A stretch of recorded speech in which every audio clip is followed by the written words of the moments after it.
Hello दोस्तों। तो आप सब लोग को स्वागत है इस YouTube चैनल ओमिक्रॉन एकेडमी में। आज हम लोग देखेंगे बिहार पुलिस से संबंधित एग्जाम में आने वाले महत्वपूर्ण क्वेश्चन, जो कि आने वाले आपको एग्जाम में सही साबित हो पाएगा। यहाँ से हम जितना क्वेश्चन कराएंगे, लगभग 75 क्वेश्चन इस पीडीएफ में हम है। इस 75 क्वेश्चन में शुरुआत के 10 क्वेश्चन आपका लगभग करंट अफेयर से होगा। इनके बाद जितने क्वेश्चन बचेंगे टोटल के टोटल जीके और जीएस से क्वेश्चन है। तो आइए शुरुआत करते हैं। जो लोग इस वीडियो को देख रहे हैं, कृपया करके इसको पहले शेयर कर लीजिए, और आप लोग चाहे तो कमेंट में हर क्वेश्चन को आप लोग आंसर बताइएगा। फटाफट से आप लोग को जैसे क्वेश्चन पढ़ते हैं आप लोग फटाफट आंसर बताते जाना हर क्वेश्चन कमेंट में, और लास्ट में ये कमेंट कर देने कि आपको इस 76 क्वेश्चन में आप कितना क्वेश्चन सही किए। यदि आप इस 76 क्वेश्चन में यदि 40 क्वेश्चन कर पाते हैं तो समझिए कि आपका रिजल्ट अवश्य होगा। तो चलिए आते हैं, शुरुआत करते हैं क्वेश्चन नंबर 1 के साथ। तो क्वेश्चन नंबर 1 कह रहा है कि हाल ही में किसे केंद्रीय सतर्कता आयुक्त नियुक्त किया गया है। आपके पास 4 ऑप्शन है, यहां से चारों ऑप्शन में से आप अपना आंसर दे पाएंगे। तो सबसे पहले आप इस क्वेश्चन को देख पा रहे हैं, फटाफट करके आप इसका आंसर दे पाइए कि इसका आंसर क्या होगा। इसके बाद हम यहां से तो आपको आंसर बताएंगे। तो चलिए इस क्वेश्चन का आंसर होगा आपका option number C, Praveen Kumar Srivastava. क्या होगा? Option number C, Praveen Kumar Srivastava. जो लोग आंसर दे पा रहे हैं बिल्कुल सही दे पा रहे हैं। चलते हैं अगले क्वेश्चन के साथ। सभी क्वेश्चन को आपको आंसर कमेंट में करने हैं, और अंत में कमेंट में बता देने कि आपके इस टोटल क्वेश्चन 76 में से आप कितना अंक प्राप्त किए। चलिए अगला क्वेश्चन कहता है कि किस भारतीय रेसलर को दिसंबर 2022 में United world wrestling rising star of the year award के लिए नामित किया गया है। तो आपके 4 ऑप्शन में खिलाड़ी के नाम देख रहे हैं, इन चारों में से बताना है कि इनका सही आंसर कौन सा है। चलिए तो आप आंसर इसका दे सकते हैं, इनके बाद आपको 2-4 सेकंड के बाद हम यहां से आंसर बताएंगे। तो चलिए इस क्वेश्चन का आंसर आपका होगा ऑप्शन नंबर बी, अंतिम पंघाल। क्या यह सही आंसर होगा? ऑप्शन नंबर बी, अंतिम पंघाल। चलते इसके बाद अगले क्वेश्चन के साथ। आइए क्वेश्चन नंबर 3 देखते हैं। क्वेश्चन नंबर 3 हम लोग से क्या कर रहा है। क्वेश्चन नंबर 3 कर रहा है कि फरवरी 2023 में किस बैंक ने 30 साल बाद सुलेमान द्वीप पर अपना दूतावास खोला है। 2023 में किस देश ने 30 साल के बाद सुलेमान द्वीप पर अपना दूतावास खोला है। आप सामने 4 ऑप्शन दिख रहे हैं, आप चारों में से आप आंसर बता सकते हैं कि आपका सही आंसर कौन सा होगा। और इसके बाद हम यहां से बताएंगे।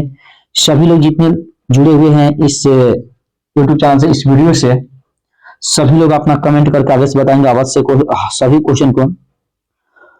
तो चलिए इस क्वेश्चन का आंसर होगा आपका ऑप्शन नंबर बी, अमेरिका। चलते अगले क्वेश्चन के साथ। आइए अगले क्वेश्चन में आते हैं। अगला क्वेश्चन वो कह रहा है कि हाल ही में किस खिलाड़ी ने 2022 का BCC Indian sports women of the year का खिताब जीता है। वुमेन वाला बताना है कि ईयर का खिताब कौन जीता है। तो आपका सही आंसर होगा आपका इनका मीराबाई चानू, यानी कि ऑप्शन नंबर बी सही आंसर हो जाएगा मीराबाई चानू। चलिए आ जाते हैं अगले क्वेश्चन के साथ। आपको अगले क्वेश्चन को बताना है कि इनका क्या आंसर है। चलिए आप लोग क्वेश्चन पढ़िए और फटाफट से इनका आंसर बता दीजिए। सभी लोग को क्वेश्चन पढ़ना है और आंसर बता देना है।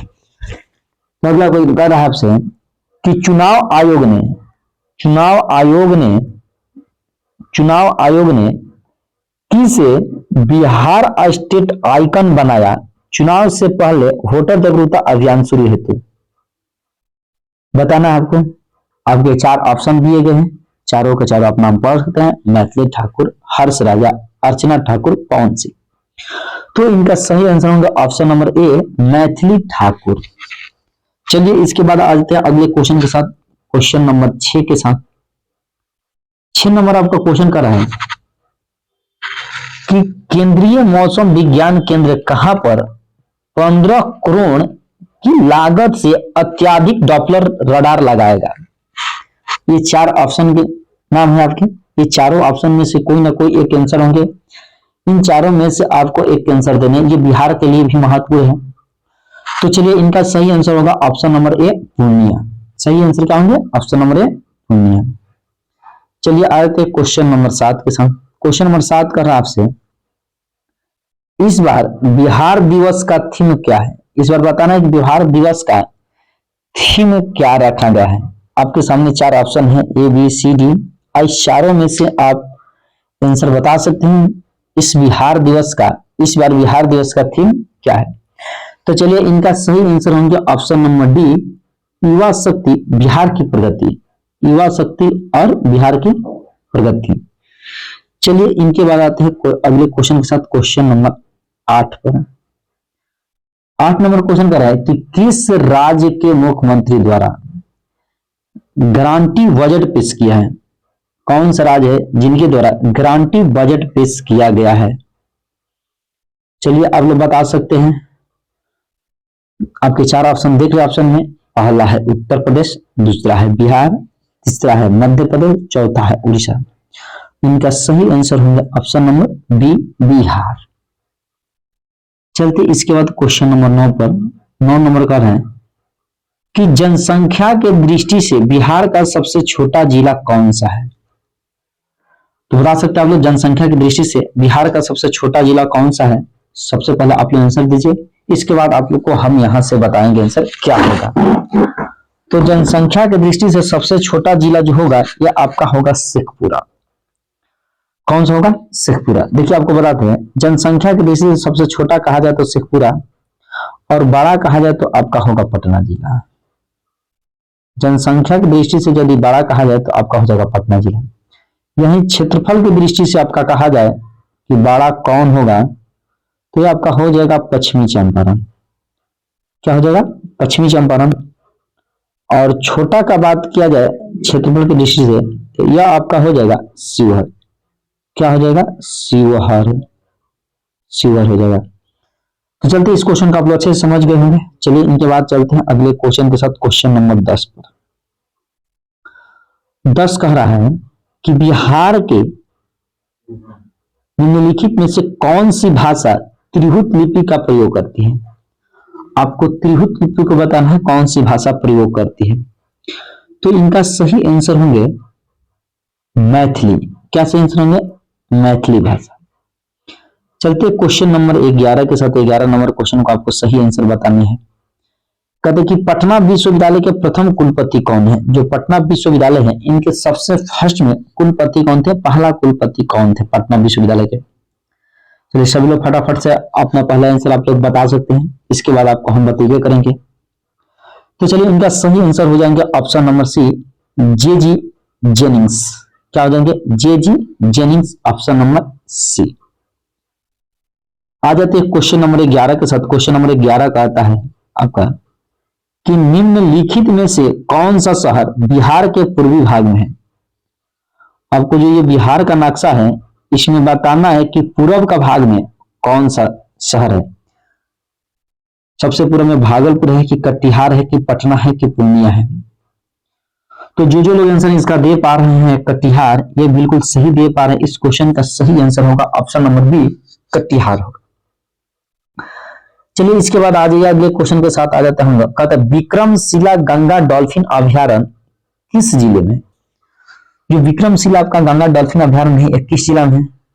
आपका ऑप्शन है बेगूसराय, बी में आपका भागलपुर, सी में दरभंगा, डी में है Gopalganj.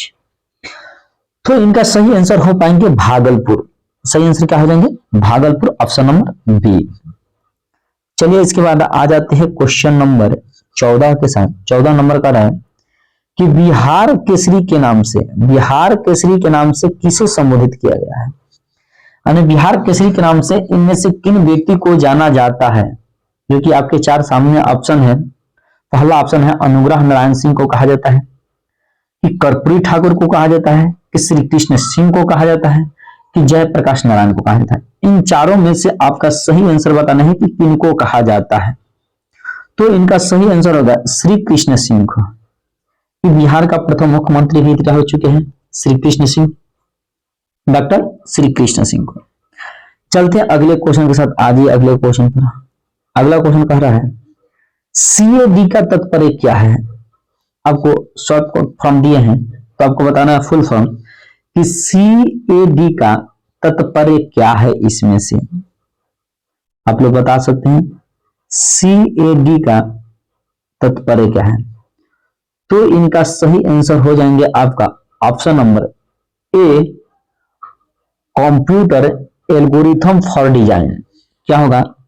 Computer algorithm for design. चलते हैं अगले क्वेश्चन के साथ। अगला क्वेश्चन बताएंगे, भूटान का राष्ट्रीय खेल कौन सा है? चलिए सभी लोग बताएंगे भूटान का राष्ट्रीय खेल कौन सा है। बताना है कि भूटान का राष्ट्रीय खेल कौन सा है। ये आपके 4 खेल के नाम दिए गए हैं, बैडमिंटन, बास्केटबॉल, फुटबॉल, तीरंदाजी। तो जो लोग बता रहे हैं तीरंदाजी, बिल्कुल सही आंसर बता रहे हैं तीरंदाजी। जितने लोग इस वीडियो को अभी फिलहाल में देख पा रहे हैं, सभी लोग इस हर क्वेश्चन को इस कमेंट कीजिए और सही आंसर बताने का प्रयास कीजिए। और जैसे वीडियो समाप्त होते हैं सबसे लास्ट क्वेश्चन साथ बताइए कि आपका इस 75 क्वेश्चन में कितना मार्क्स हुए। चलिए चलते अगले क्वेश्चन के साथ। आपको आते हैं अगले क्वेश्चन पर, क्वेश्चन नंबर 17 पर। किनन स्टेडियम किस शहर में है? जो स्टेडियम है किनन, ये आपको बताना है इनमें से किस शहर में है। आपके 4 ऑप्शन दिखाई दे रहे हैं यहां से ABCD करके। ये चारों में से कोई ना कोई एक सही आंसर होगा। तो आप लोग इसका सही आंसर बताइए कि किनन स्टेडियम किस शहर में है। तो इनका सही आंसर होगा ऑप्शन नंबर डी, जमशेदपुर। सही आंसर क्या हो पाएंगे? Option number D, Jamshedpur. चलिए अगले क्वेश्चन बात है कि अगला क्वेश्चन कर रहा है आपसे कि मुगल सम्राट अकबर किस वाद्य यंत्र को बहुत कुशलता से बजाता था? तो मुगल सम्राट जो अकबर था यह नगाड़ा को बहुत कुशलता से बजाता है, यानी कि इसका सही आंसर हो जाएंगे ऑप्शन नंबर डी, नगाड़ा।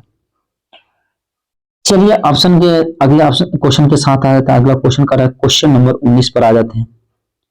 क्वेश्चन नंबर 19 कर रहा है कि सभी लिपियों का जन्मदाता कहा जाता है, यानी किस लिपियों को सभी लिपियों को जन्मदाता कहा जाता है। आपके 4 ऑप्शन दिए गए यहां से, ब्राह्मी को कहा जाता है, खरोष्टी को कहा जाता है, कि मोड़ी को कहा जाता है, कि नागरी को कहा जाता है। तो इन चारों ऑप्शन में से किसी ना किसी एक आंसर सही है। आप लोग फटाफट से बता सकते हैं कौन सा आंसर सही होगा। यहां से सही आंसर आपका ऑप्शन नंबर ए, ब्राह्मी होगा। क्या होगा? ब्राह्मी लिपि को सभी लिपियों का जन्मदाता कहा जाता है। चलिए आ जाइए अगले क्वेश्चन के साथ। अगला क्वेश्चन कहता है कि मुद्रा स्वयं मुद्रा का निर्माण करती है। यह परिभाषा किसने प्रस्तुत किया था? यानी किस व्यक्ति ने प्रस्तुत किया था कि मुद्रा स्वयं मुद्रा का निर्माण करती है। यह परिभाषा किसने प्रस्तुत की? तो आपको इसका आंसर सही आंसर बताना है कि मुद्रा स्वयं मुद्रा को निर्माण करती है, यह परिभाषा किसने दी? इसका सही आंसर होगा ऑप्शन नंबर सी, क्रोमर। ऑप्शन नंबर क्या होंगे? सही आंसर सी, क्रोमर। चलते हैं इसके साथ अगले क्वेश्चन के साथ, क्वेश्चन नंबर 21 पर। 21 नंबर आपसे क्वेश्चन कह रहा है, भारत की प्रथम औद्योगिक नीति की घोषणा कब की गई थी? जो औद्योगिक नीति है भारत में प्रथम बार यह कब की गई थी? आपके साथ 4 ऑप्शन है आपके सामने, इस चारों के चारों में से कोई एक आंसर सही है। फटाफट से आप लोग टाइप करके सही आंसर बता सकते हैं। तो इनका सही आंसर हो जाएगा ऑप्शन नंबर बी, 6 अप्रैल 1948 को। कब? 6 अप्रैल 1948 को। चलिए आगे अगले क्वेश्चन बताते हैं क्वेश्चन नंबर 22 पर। 22 नंबर क्वेश्चन कर रहा है कि विश्व का सबसे लंबा रेलवे प्लेटफॉर्म कहाँ है? तो देखिए पहले तो दूसरा था, अब फिलहाल में करंट में 2, 4, 5, 6 महीने से बदल चुके हैं। तो इसको बताना है कि विश्व का सबसे जो लंबा रेलवे प्लेटफॉर्म था यह कहाँ है। तो पहले तो बाबू गोरखपुर में था, लेकिन अब यह जो हो चुका है यह हो चुका है हुगली में, यानी कि ऑप्शन नंबर ए बिल्कुल इनका आंसर सही है। कहां होगा? तो हुगली होगा। चलिए इनके बाद आएंगे अगले क्वेश्चन के साथ। अगला क्वेश्चन कह रहा है आपसे कि प्रथम कृषि गणना कब की गई थी? जो प्रथम बार कृषि गणना की गई थी यह आपका कब की गई थी? प्रथम कृषि गणना कब की गई थी? आपके साथ 4 ऑप्शन है, बताइए फटाफट कर इनका आंसर सही क्या होगा। उसके बाद आपको यहाँ से हम आंसर सही बताते हैं, इसका सही आंसर क्या होंगे। तो इनका सही आंसर होगा ऑप्शन नंबर सी, 1970 में। प्रथम कृषि गणना कब हुए थे? तो 1970 में हुए थे। चलिए आते हैं इनके बाद अगले क्वेश्चन के साथ। अगले क्वेश्चन क्या कह रहा है आपसे? अगला क्वेश्चन कह रहा है आपसे कि प्लानिंग एंड द पुअर पुस्तक के लेखक कौन है? प्लानिंग एंड द पुअर के पुस्तक के लेखक कौन है? यह अर्थशास्त्र से चारों के चारों लेखक संबंधित है। एक क्वेश्चन भी आपको अर्थशास्त्र है। डेविड रिकार्डो है कि बी एस मिनहास है कि गुनार्ड मिंडल है कि जॉर्ज बर्नार्ड है? तो इनका सही आंसर होगा option number B, V S Minhas. सही आंसर क्या होगा? Option number B, V S Minhas. चलते हैं इनके बाद अगले क्वेश्चन, क्वेश्चन नंबर 25 के सामने। 25 नंबर का रहा है कि बजट एक लेखा पत्र है, किसका है? इसका आपके चार ऑप्शन दे रहे हैं। सरकार की मौद्रिक नीति का है, कि सरकार के वाणिज्य नीति का है, कि सरकार के राजकोषीय नीति का है, कि सरकार की मुद्रा बजट नीति का है? फटाफट सब लोग आंसर इनका तब तक बताएंगे, इसके बाद आपको हम इसका आंसर बता रहे हैं। तो चलिए इसका सही आंसर होगा आपका ऑप्शन नंबर सी, सरकार की राजकोषीय नीति का। क्या होगा? ऑप्शन नंबर सी, सरकार की राजकोषीय नीति का। चलते हैं इस क्वेश्चन के बाद क्वेश्चन नंबर 26 पर। अब आंसर बताना है क्वेश्चन नंबर 26 का आंसर कहां है। तो आइए आते हैं क्वेश्चन नंबर 26 के साथ। 26 नंबर का रहा है क्वेश्चन आपसे कि निम्नलिखित में से कौन सी मात्रा जड़त्व की माप है? निम्नलिखित में से कौन सी मात्रा जड़त्व का माप है? आपको ऑप्शन में दे रखे हैं, ए में वेग दे रखे हैं, बी में त्वरण दे रखे हैं, सी में द्रव्यमान दे रखे हैं, डी में आपका भार यानी कि वजन दे रखा है। तो ये सही से इनका आप लोग चारों में से एक आंसर सही बताइए कि इनका सही आंसर क्या होंगे। इसके बाद हम आपको आंसर बताएंगे। तो चलिए इनका सही आंसर हो जाएंगे ऑप्शन नंबर सी, द्रव्यमान। देखिए क्या होता है कि यदि पहले आप लोग जवाब दीजिएगा तो आप गलती भी कीजिएगा तो आपको पता चलेगा कि हाँ हम इस आंसर को सही कह रहे हैं, ताकि आपको याद होगा। यहां से केवल देखिएगा तो आपको याद होने वाला उतना अच्छा से ना होगा जितना कि आप टाइप करते हैं। कि कोई चीज आप लोग लिखते हैं तो लिखने से आपको ज्यादा याद होते हैं। चलते अगले क्वेश्चन। अगला क्वेश्चन आपका है 27 नंबर। 27 नंबर कहता है कि वस्तु को गर्म करने पर उसके अणुओं की चाल पर क्या प्रभाव पड़ता है?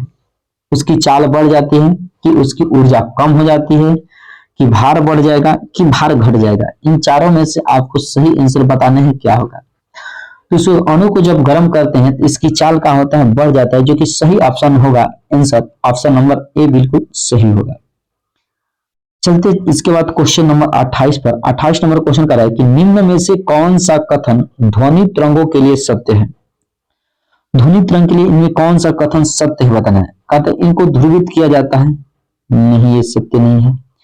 ये निर्वात में चल सकते हैं ध्वनि, ध्वनि तो कहीं भी चल सकते हैं। कहता है 0 डिग्री सेल्सियस पर इनकी चाल 332 मीटर प्रति सेकंड होती है, ये बिल्कुल सही है। ऑप्शन नंबर सी इनका आंसर बिल्कुल का है, सही है। यानी कि 0 डिग्री सेल्सियस पर इनकी चाल 332 मीटर प्रति का होते हैं सेकंड होती है।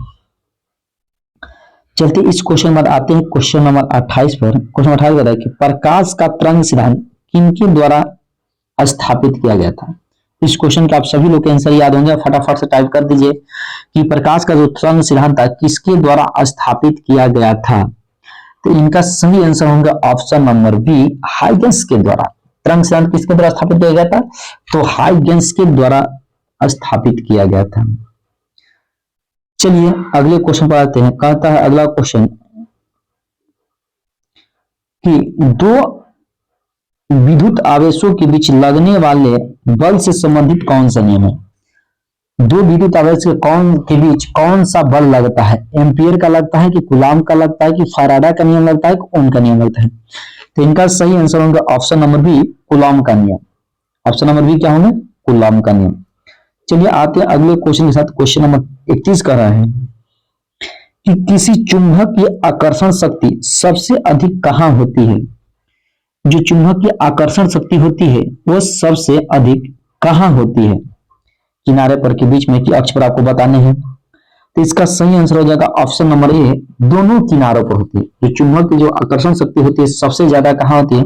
तो चुंबक के दोनों किनारों पर हो जाती है। चलते अगले क्वेश्चन आप लोगों को बताना है कि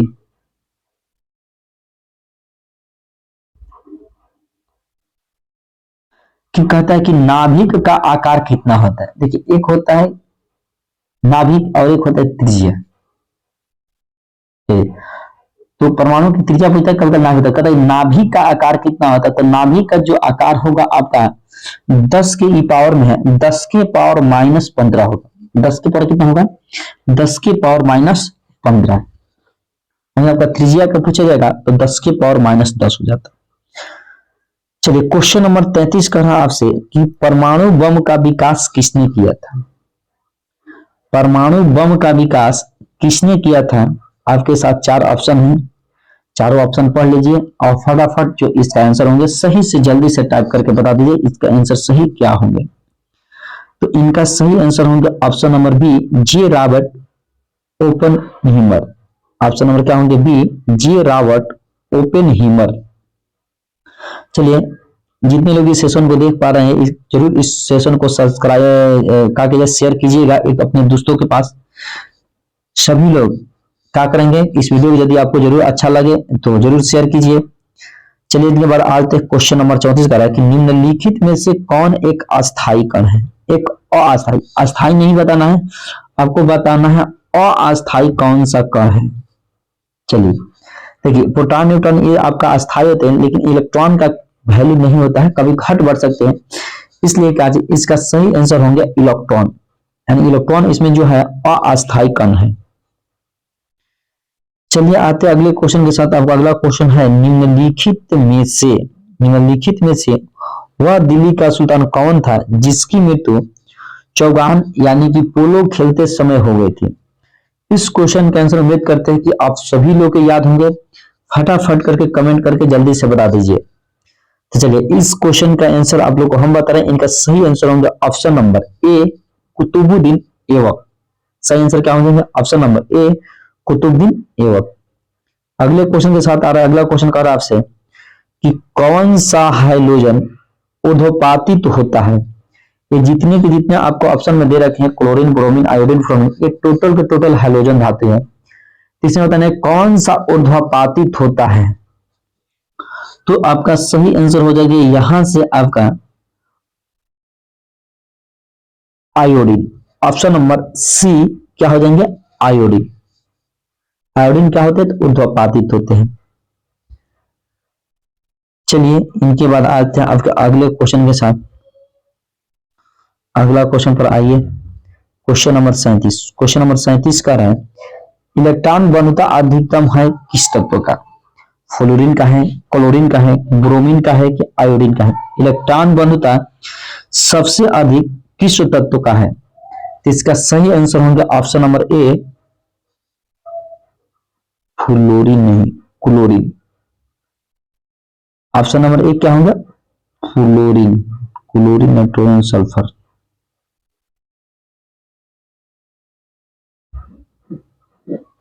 चलिए, का आंसर हो जाएगा फ्लोरीन, बिल्कुल सही है। चलते इस क्वेश्चन के बाद अगले क्वेश्चन के साथ। चलिए, अगला क्वेश्चन आपसे कह रहा है कि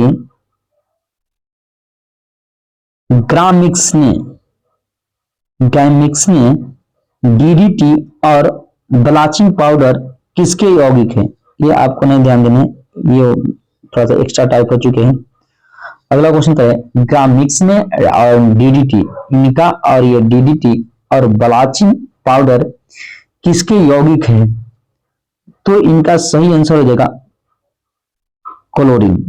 इनका सही आंसर क्या होंगे, क्लोरीन। इनका सही आंसर हो जाएंगे क्लोरीन, ऑप्शन नंबर ए। थोड़ा सा पिछले क्वेश्चन में आते हैं। आप लोग को पिछले क्वेश्चन थोड़ा सा लग रहा है कि मिस्टेक हो गया है। पिछले क्वेश्चन में था कि इलेक्ट्रॉन घनत्व अधिकतम होता है किनका, 37 नंबर क्वेश्चन था, किस तत्व का इलेक्ट्रॉन घनत्व अधिकतम होता है। तो इसका सही आंसर हो जाएगा क्लोरीन, यानी कि ऑप्शन नंबर बी का सही आंसर क्या होंगे, क्लोरीन ही होंगे इसका आंसर सही, ऑप्शन नंबर बी। चलते इनके बाद 37 38 हम लोग देख ही लेते हैं। आते हैं क्वेश्चन नंबर 39 के साथ। 39 नंबर का है कि निम्न में से कौन सी धातु मुक्त अवस्था में पाई जाती है। आपको इन चारों ऑप्शन में से बताना है कि कौन सी धातु मुक्त अवस्था में पाई जाती है। तो इनका सही आंसर होंगे ऑप्शन नंबर ए, तांबा। तांबा जो है यह मुक्त अवस्था में पाए जाने वाले धातु है। चलिए इनके बाद आए थे अगले क्वेश्चन, क्वेश्चन नंबर 40 का था जल का शुद्धतम रूप क्या है। जो सबसे जल शुद्ध जल होता है वह इनमें से कौन सा होता है। नल का जल, वर्षा का जल, भीम का जल, आशुत जल। तो आपको बताना है कौन सा जल होगा। तो आपका होगा आशु, ये भूमि का जल होगा, भीम लिखा गया है। ये आपका कच्छ का जल होगा, भूमि का होगा। चलिए ये आपका सही आंसर होगा ऑप्शन नंबर डी, आशुत जल। चलते इस क्वेश्चन के बाद अगले क्वेश्चन के साथ आ जाते हैं। अगला क्वेश्चन क्या है कि निम्न में से किसका प्रयोग प्रणोदक या रॉकेटों में ईंधन के रूप में किया जाता है। ये चार ऑप्शन दिए गए हैं, चारों का ऑप्शन को आप लोग पहले पढ़ लीजिए और पढ़ने के बाद इनको फटाफट करके आंसर बताइए कि रॉकेट में ईंधन के रूप में प्रयोग किया जाए इसमें से कौन सा। तो चलिए हम आपको बता रहे हैं इसका सही आंसर होंगे ऑप्शन नंबर डी, द्रव्य हाइड्रोजन और द्रव्य ऑक्सीजन। क्या होंगे, द्रव्य हाइड्रोजन और द्रव्य ऑक्सीजन। Question answer D. चलिए अगले क्वेश्चन पर आएंगे, क्वेश्चन नंबर 42 पर। कहते हैं निम्न में से भारतीय संविधान के किस अनुच्छेद का उपयोग अभी तक नहीं किया गया है। अब ये चारों के चारों ऑप्शन में अनुच्छेद दिए गए हैं, तो बताना है किस अनुच्छेद को अभी तक प्रयोग में नहीं लाए गए हैं। अनुच्छेद 60 है, 362 है, 356 है, 360 है। देखिए अनुच्छेद 60 में तो आपका राष्ट्रपति का शपथ है, 362 में आपका राष्ट्रीय आपात है, 356 में आपका राष्ट्रपति शासन लागू है और 360 में वित्तीय आपात है। ये वित्तीय आपात अभी तक भारत में कभी नहीं लगाए गए हैं, इसलिए इसका उपयोग अभी तक कभी नहीं किया गया। किसका, अनुच्छेद 360 का। चलते हैं इसके बाद अगले क्वेश्चन के साथ। अगला क्वेश्चन कहता है, यहां से आपको थोड़ा सा नहीं दिख पा रहे होंगे, थोड़ा सा रुकिए 1 मिनट, छोटा हो पा रहा है, नहीं हो पा रहा है। चलिए आइए यहां से हम देख पाएंगे। पहले क्वेश्चन को पढ़ लेंगे। क्वेश्चन कर रहा है कि भारत की संसद के बारे में निम्न में से क्या सही नहीं है। आपको ये बताना है कि इनमें से कौन सा सही नहीं है। ऑप्शन नंबर ए कहता है कि राष्ट्रपति लोकसभा और राज्यसभा से सदस्य संसद बनती है। राष्ट्रपति, लोकसभा और राज्यसभा ये तीनों मिलकर संसद बनती है, ये तो बिल्कुल बात सही है, संसद बनती है। लेकिन क्वेश्चन में पूछा है कि सही नहीं है, ये तो बिल्कुल सही है। कहता है लोकसभा में मनोनीत सदस्य नहीं होते, ये तो गलत लग रहा है। इसके पहले आगे थोड़ा सा कुछ ऑप्शन हम लोग पढ़ लेते हैं, ये नीचे वाला ऑप्शन पढ़ लेते हैं। राज्यसभा को भंग नहीं किया जा सकता है, ये भी बिल्कुल आपका सही बात है, कभी भंग नहीं किया जाता है। राज्यसभा के कुछ सदस्यों को राष्ट्रपति द्वारा निर्देशित होते हैं, ये भी बिल्कुल सही है, कुछ सदस्यों को राष्ट्रपति द्वारा चुने जाते हैं। लेकिन जो आपका ऑप्शन नंबर बी था, बी कह रहा है कि लोकसभा को मनोनीत सदस्य नहीं होते, लोकसभा के मनोनीत सदस्य होते हैं, ये आपका बिल्कुल गलत है और सही आंसर यही होगा इनका ऑप्शन नंबर बी। कि क्वेश्चन में पूछा गया था कि कौन सा असत्य है, यही आपका लाइन असत्य है, जो कि ऑप्शन नंबर बी है। चलिए आ जाते हैं अगले क्वेश्चन के साथ। अगला क्वेश्चन कर रहा आपसे कि भारतीय संविधान के किस भाग में अल्पसंख्यकों के लिए विशेष राज्य की दर्जा दी, मैंने विशेष प्रावधान किया गया है। अल्पसंख्यक जो है लोग, 29 भाग में विशेष प्रावधान किया गया है अल्पसंख्यक के। तो ये आपका मौलिक अधिकार की चीज है, तो ये समझिए कि मौलिक अधिकार किस भाग में आते हैं, खुद आप लोग के पता होगा। तो इसका सही आंसर हो जाएंगे भाग 3। सही आंसर क्या हो जाएंगे, भाग 3 सही आंसर हो पाएंगे। चलिए तो आगे क्वेश्चन पर आते हैं। अगला क्वेश्चन आपसे क्या कह रहा है, आगे क्वेश्चन आ रहा है क्वेश्चन नंबर 45 के साथ। 45 नंबर क्वेश्चन आपसे कह रहा है कि निम्नलिखित में से किसके अंतर्गत सर्वप्रथम सर्वोच्च न्यायालय की स्थापना हुई थी। मान जो पहला सर्वोच्च न्यायालय का स्थापना हुई थी 21 रेगुलेटिंग एक्ट के तहत हुई थी, ये सभी का सभी बताया गया। रेगुलेटिंग एक्ट 1773 के तहत, कि चार्टर अधिनियम 1853 के तहत, कि भारत सरकार अधिनियम 1935 के तहत, कि भारतीय संविधान 1950 के तहत। तो इसका सही आंसर होगा option number C, regulating act अधिनियम 1773 के तहत, जो कि 1774 में। चलिए कौन सा अधिनियम था, अधिनियम था 73 वाला और स्थापना किया गया था 74 में। तो चलिए बिल्कुल सही आंसर है। चलते अगले क्वेश्चन, क्वेश्चन नंबर 46 पर। क्वेश्चन नंबर 46 आपसे कह रहा है कि पृथ्वी के आंतरिक संरचना के संबंध में सर्वाधिक महत्वपूर्ण जानकारी का स्रोत क्या है? सबसे महत्वपूर्ण जानकारी देखिए, ऑप्शन आपका चारों के चारों वैसे दे रखे हैं जो कि मिलता जुलता है। इसका सबसे महत्वपूर्ण जानकारी जो है इनका क्या स्रोत है, तो आपका ऑप्शन नंबर सी ज्वालामुखी क्रिया। कैसे पता चलते हैं? तो ज्वालामुखी क्रिया से। चलिए आते हैं इनके बाद अगले क्वेश्चन के साथ, क्वेश्चन नंबर 47 पर।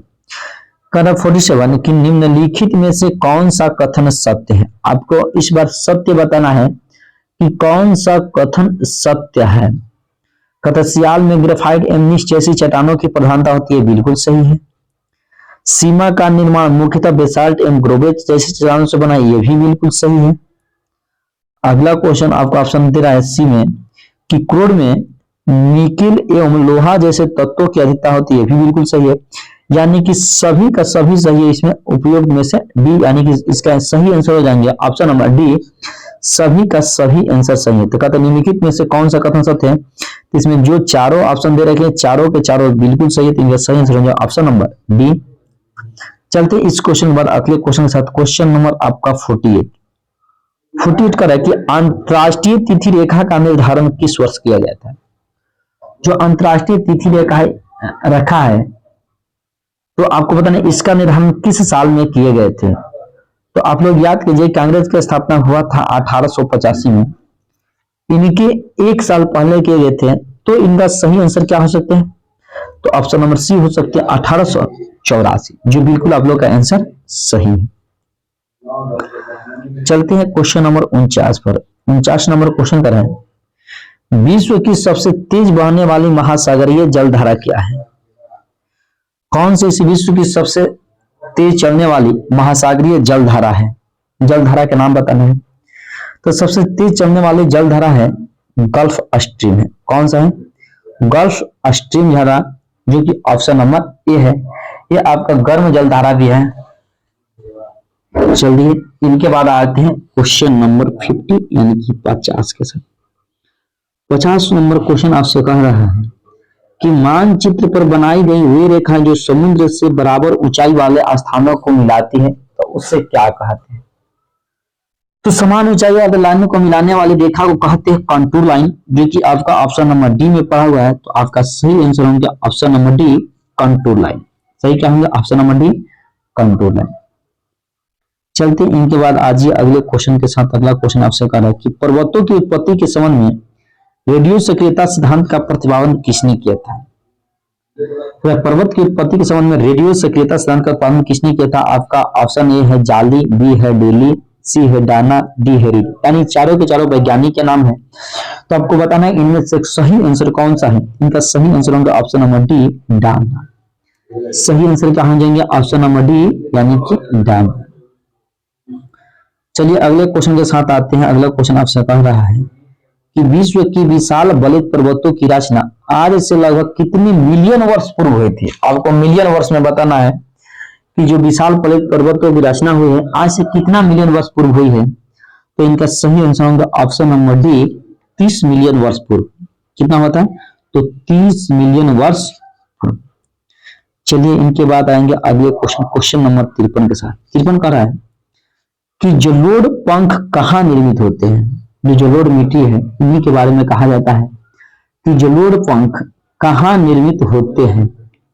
नदी के तट पर, कि पहाड़ी के तलीय क्षेत्र पर, कि नदी के किनारों पर, कि झील के किनारों पर। तो जलोढ़ मिट्टी सभी लोग जानते हैं नदी द्वारा बहा कर लाई जाती है, लेकिन इसमें ऑप्शन देखिए कितना चारों के चारों ऑप्शन कॉम्प्लिकेटेड दिया गया है ताकि आप कंफ्यूज होंगे। लेकिन इसका इनमें से चारों में से सही आंसर हो पाएंगे पहाड़ी के तलीय क्षेत्रों पर। ये नदी पहाड़ी एरिया से निकलती है, उन्हीं से पहाड़ी के तलीय क्षेत्र पर होती है। चलिए क्वेश्चन नंबर आ जाते हैं 54 के साथ। अगले क्वेश्चन पर क्वेश्चन कर है निम्नलिखित में से कौन सा सही सुमेलित है? माने इधर आपका मंदिर का नाम दे रखा है, इधर शासक का नाम दे रखा है। एलोरा का आता है शक के द्वारा, महाबलीपुरम राष्ट्रकूट के द्वारा, मीनाक्षी मंदिर पल्लव के द्वारा, खजुराहो मंदिर चंदेल शासकों के द्वारा। तो आपको बताना है इनमें से कौन सा सही सुमेलित है। इनका सही आंसर हो पाएंगे ऑप्शन नंबर डी, खजुराहो जो मंदिर है चंदेल शासकों द्वारा बनाया गया था। किसके द्वारा बनाया गया था? चंदेल शासकों द्वारा बनाया गया था। चलते हैं अगले क्वेश्चन में आते हैं। 55 नंबर क्वेश्चन क्या कर आपसे कह कि जीवन का भौतिक आधार क्या है। जो जीवन का भौतिक है, ये जीवन का भौतिक आधार क्या है आपको बताने हैं। चलिए फटाफट से सभी लोग आंसर दे पाएंगे इनका कि जीवन का भौतिक आधार क्या है। सभी लोग जितने भी लोग अभी फिलहाल इस वीडियो को देख रहे हैं, तो पहले क्या काम कीजिए कि पहले इस क्वेश्चन को अपने मन से आप लोग आंसर दीजिए। इनके बाद आपको हम बताएंगे यहाँ से सही आंसर क्या होगा। और लास्ट में करना क्या है कि सभी क्वेश्चन को आंसर आप लोग को कमेंट बॉक्स में करके बताना है कि आपका टोटल कितना आंसर यहाँ से सही होगा। तो चलिए आपको बताना है कि जीवन का भौतिक आधार क्या है। तो इनका आपका सही आंसर हो जाएगा जीव द्रव्य, ऑप्शन नंबर डी जीव द्रव्य। चलिए इनके बाद आते हैं अगले क्वेश्चन के साथ।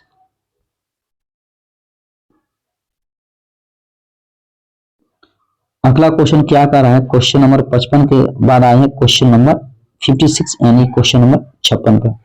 समझ कि कौन सी रचना पादप कोशिका को जंतु कोशिका से विभेदित करती है, यानी कि अलग करती है। कौन सी जो रचना पादप है, पादप कोशिका को जंतु कोशिका करते हैं विभेदित मतलब अंतर करते हैं।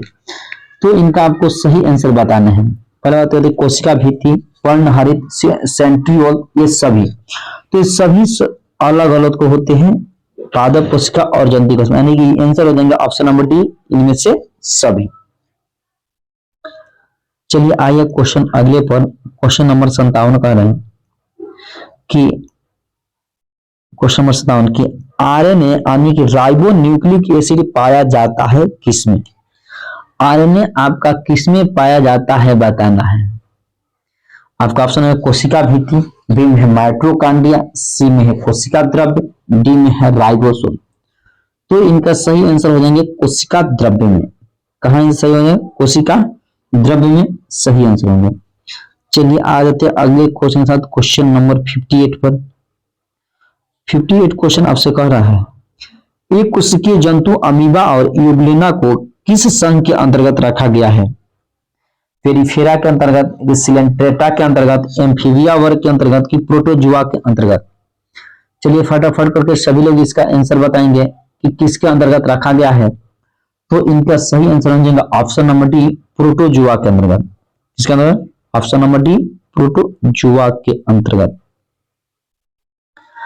क्वेश्चन नंबर 59 कह रहा है, 59 नंबर कि ऊतकों के अध्ययन संबंधित विज्ञान को क्या कहा गया है। ऊतकों के अध्ययन संबंधित विज्ञान को क्या कहा है आपको बताना है। इसका सही आंसर कहेंगे। आपको 4 ऑप्शन यहां से देख पा रहे होंगे, चारों ऑप्शन में बताइए। देखिए ऊतकों के अध्ययन को कहा जाता है हिस्टियोलॉजी। क्या कहा जाता है, हिस्टियोलॉजी, जो आपका ऑप्शन नंबर बी बिल्कुल आंसर सही है। चलते हैं क्वेश्चन नंबर 60 में। आरेखित पेशी ऊतक पाए जाते हैं, माने आरेखित पेशी जो है किसमें पाए जाते हैं। हाथ में पाए जाते हैं कि अमाशय में पाए जाते हैं कि हाड़ नल में पाए जाते हैं कि यकृत में पाए जाते हैं। तो इनका सही आंसर हो जाएगा अमाशय। कहां पाए जाते हैं, तो अमाशय में पाए जाते हैं। चलिए अगला क्वेश्चन के आंसर आपको बताना है कि शरीर में गैसों का विनिमय किस अंग के द्वारा होता है। नासिका गुहा, कि फेफड़ा, कि हृदय, की धमनी। सभी का सभी देख लीजिए ऑप्शन एक जैसा है। आपको यहां से बताना है इसका सही आंसर कौन सा होगा। तो यदि गैसों का आदान प्रदान विनिमय कहे तो आप सही आंसर लगाएगा फेफड़ा, जो कि ऑप्शन नंबर बी बिल्कुल आंसर सही है। चलते हैं 61 के बाद क्वेश्चन नंबर अगले क्वेश्चन पर आ जाते हैं। कहते हैं कि विश्व वन्य जीव संरक्षण कोष किस देश में है। देश का नाम बताना है। जो विश्व वन्य जीव संरक्षण कोष है किस देश में है। आपका ऑप्शन में ए में दे रखा है स्विट्जरलैंड, बी में दे रखा है कनाडा, सी में दे रखा है ब्राजील, डी में दे रखा है ऑस्ट्रेलिया। तो आपको बताना है इन चारों में से सही आंसर आपका क्या होंगे। सभी लोग फटाफट करके आंसर टाइप करेंगे, इसके बाद हम आपका आंसर बताएंगे। तो इनका सही आंसर हो जाएंगे ए स्विट्जरलैंड। क्या सही आंसर होंगे, ऑप्शन नंबर ए स्विट्जरलैंड। चलते इस क्वेश्चन के बाद अगले क्वेश्चन, क्वेश्चन नंबर 63 के साथ। 63 क्वेश्चन का है कि संघीय प्रणाली का पहला प्रयास भारत सरकार अधिनियम किनके द्वारा किया गया था। जो संघीय प्रणाली है यह आपका पहला प्रयास किसके द्वारा यानी किस अधिनियम के द्वारा किया गया था। देखिए जब भी संघीय कहेगा तो आप लगाएगा भारत शासन अधिनियम 1935। तो ये भारत सरकार अधिनियम कब होगा आंसर 1935 में, जो कि ऑप्शन नंबर सी बिल्कुल सही आंसर होगा। चलिए 64 पर आ जाते हैं। 64 नंबर क्वेश्चन आपसे लिखते हैं क्या करा कहते हैं 1922 में निम्नलिखित में से किसके द्वारा उदार व्यक्त किया गया कि भारतीय संविधान में भारतीयों की इच्छा अनुसार होगा। माने किनके द्वारा यह बात बोला गया है कि भारत का जो संविधान होगा भारतीयों के इच्छा अनुसार होगा। देखिए चारों महापुरुष के यहाँ से नाम लिखे हैं, महात्मा गांधी, मोतीलाल नेहरू, गोपाल कृष्ण गोखले और बाल गंगाधर तिलक। आपको बताना है इन चारों में से कौन व्यक्ति इस बात को बोले थे। तो इनका सही आंसर होगा ऑप्शन नंबर ए महात्मा गांधी के द्वारा। बहुत बढ़िया बढ़िया आपको क्वेश्चन दिए हैं इस सेट में, ताकि ऐसा क्वेश्चन लिया गया है ताकि आपको एग्जाम में डायरेक्ट टैली करे। चलिए आते हैं क्वेश्चन नंबर 65 के साथ। निम्नलिखित में से कौन सा शब्द भारतीय संविधान के उद्देशिका में नहीं है। आपको बताना है कि कौन से जो शब्द इसमें भारत संविधान के उद्देशिका में नहीं है। देखिए उद्देशिका में आपका समाजवादी है, पंथ निरपेक्ष है, प्रभुत्व संपन्न है, लेकिन लोक कल्याण जो है यह आपका उद्देशिका में नहीं है, इसलिए इसका सही आंसर हो जाएंगे ऑप्शन नंबर डी बिल्कुल सही आंसर होंगे। चलिए आते हैं अगले क्वेश्चन पर, क्वेश्चन नंबर 66 पर। 66 क्वेश्चन आपसे कर रहे हैं कि भारत के प्रत्येक नागरिक का कर्तव्य होगा कि प्राकृतिक पर्यावरण संरक्षण एवं सुधार करे, और यह कथन भारतीय संविधान के किस अनुच्छेद में लिखा गया है। किस अनुच्छेद में आपका है पर्यावरण संरक्षण, प्राकृतिक पर्यावरण एवं संरक्षण। तो इनका सही आंसर हो जाएंगे आपका अनुच्छेद 48 के ए में। ऑप्शन ए होंगे सही 48 के ए में बिल्कुल इनका सही आंसर हो पाएंगे। चलिए अगले क्वेश्चन के साथ आते हैं। अगला क्वेश्चन कर रहा है 67 कह रहे हैं निम्नलिखित में से कौन सा कथन असत्य। आपको असत्य बताना है, सही नहीं बताना है। आपको बताना है कि कौन सा कथन असत्य है। आपको यहां से 4 ऑप्शन देख पा रहे हैं आप लोग, ये चारों के चारों आप ऑप्शन पढ़िए और बताइए कि इनमें से कौन सा कथन असत्य है। ऑप्शन नंबर ए बोल रहा है आपका कि वायुमंडल की ऊपरी सीमा लगभग 10,000 किमी की ऊंचाई तक होती है। ये तो बिल्कुल सही लग रहे हैं। चलिए आते हैं ऑप्शन नंबर बी कहते हैं कि वायुमंडल का 50% भाग 5.6 किमी की ऊंचाई तक सीमित है। ये भी बिल्कुल सही है। ऑप्शन नंबर सी कर है कि ऊंचाई में वृद्धि के साथ साथ जलवाष्प की मात्रा वृद्धि होती है। यह आपका असत्य लग रहा है। कौन सा असत्य लग रहा है? ऑप्शन नंबर सी क्या लग रहा है? असत्य लग रहा है। तो आपका सही आंसर हो जाएगा ऑप्शन नंबर सी। चलिए इसके बाद आएंगे अगले क्वेश्चन के साथ। अगला क्वेश्चन आपका 68 क्वेश्चन आपसे कह रहा है कि सापेक्षिक आर्द्रता मापन हेतु किस उपकरण का प्रयोग किया जाता है। देखिए सापेक्षिक आर्द्रता का उपयोग किस मीटर से होता है। एक होता है आपका हाइग्रोमीटर, एक होता है हाइड्रोमीटर। यहां से आप लोग कंफ्यूज हो जाते हैं। देखिए तो सापेक्षिक आर्द्रता होगा, इसका सही आंसर हो जाएगा हाइग्रोमीटर। ठीक है, सही आंसर क्या हो जाएगा? हाइग्रोमीटर। और जब घनत्व तो मापने को कहेगा तो इसका आंसर होते हैं हाइड्रोमीटर। तो इस क्वेश्चन का सही आंसर होगा आपका ऑप्शन नंबर बी बिल्कुल सही है। चलते 69 क्वेश्चन के साथ। 69 क्वेश्चन कर रहा है कि कौन सा शहर मिसिसिपी तथा मिसौरी के संगम पर स्थित है। आपको बताना है इन 4 शहर में से कौन सा शहर है जो मिसिसिपी तथा मिसौरी के संगम पर स्थित है। इसका आंसर आपको फटाफट करके आंसर आपको बताना है। चलिए बताइए आप लोग। तो इसका सही आंसर होंगे सेंट लुइस, जो कि आपका ऑप्शन नंबर बी में है। सेंट लुइस बिल्कुल सही आंसर हो पाएंगे। चलिए अगला क्वेश्चन कर रहे हैं, क्वेश्चन नंबर 70 है। प्राकृतिक प्रदेशों को प्रभावित करने वाला सबसे महत्वपूर्ण कारक कौन सा है। जलवायु है कि स्थल रूप है, मिट्टी है कि वनस्पति है। दिखने से तो आपको सभी के सभी लग रहे होंगे और ज्यादा लोग जलवायु मांगे। देखिए जलवायु कब दीजिएगा? जब आपका ऑप्शन में वनस्पति नहीं रहेगा तब आंसर कीजिएगा जलवायु। ऐसे इस क्वेश्चन का सही आंसर हो जाएंगे वनस्पति, बिल्कुल सही हो पाएंगे। चलिए आते हैं 71 में। कहता है प्लैंकटन क्या है। प्लैंकटन है, ये बताना है आपको, बताना है कि प्लैंकटन क्या है। थोड़ा सा रुक जाइए एक मिनट।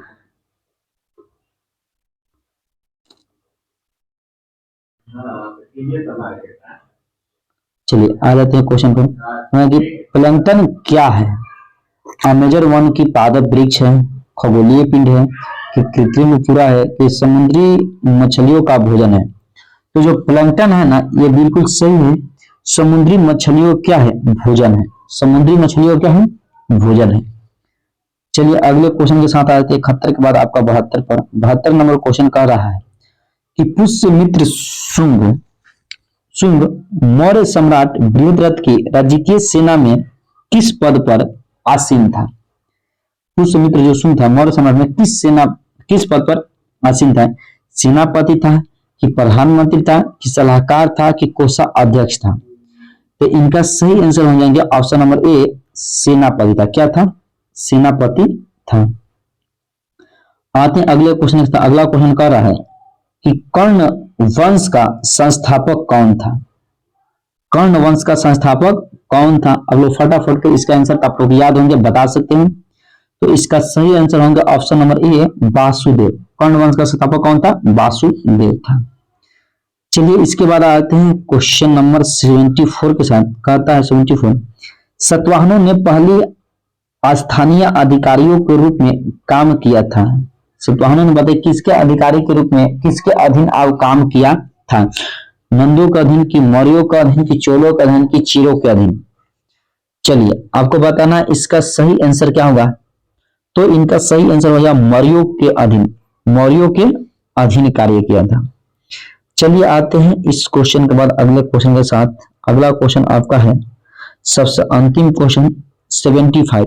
75 यहाँ तक है, सूची 1 को सूची 2 से मिलान करना है। सूची 1 में आपका दे रखे गए हैं, सूची 1 में आपका देखिए यहाँ सूची 1 दे रखा है, यहाँ पर सूची 2 कर रहा है, ये दोनों को मिलान करने हैं। सूची 1 में दे रखा आपका महाजनपद, और सूची 2 में आपका दे रखा है यहाँ से राजधानी, महाजनपद की राजधानी। आपको देख लेना यहाँ पर गांधार सूरसेन बता से क्वेश्चन की राजधानी क्या क्या है।